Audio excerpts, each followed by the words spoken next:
Prime Asia বিশ্ববিদ্যালয়ের শিক্ষার্থী জাহিদুল ইসলাম পারভেজ হত্যা মামলার প্রধান আসামি মেহরাজ ইসলামকে গ্রেপ্তার করেছে র্যাব।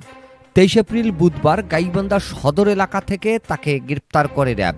13 রংপুরের পুলিশ সুপার সিনিয়র সহকারী পরিচালক মিডিয়া বিপ্লব কুমার গোস্বামী বুধবার বিকেলে এক প্রেস বিজ্ঞপ্তিতে এ তথ্য জানিয়েছেন। বিজ্ঞপ্তিতে বলা হয়, প্রাইম এশিয়া বিশ্ববিদ্যালয়ের শিক্ষার্থী জাহিদুল ইসলাম পারভেজের হত্যা মামলার প্রধান আসামি মেহরাজ ইসলাম গাইবান্ধা সদর এলাকায় আত্মগোপনে রয়েছে।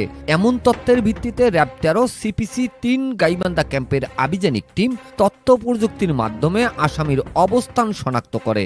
পরে বুধবার বিকেল 4:30টার দিকে র্যাবের আভিযানিক টিম গাইবান্ধা সদরের ভবানীপুর গ্রামে জনৈক এরশাদ হোসেনের বসতবাড়ি থেকে আসামি মেহরাজ ইসলামকে আটক করে।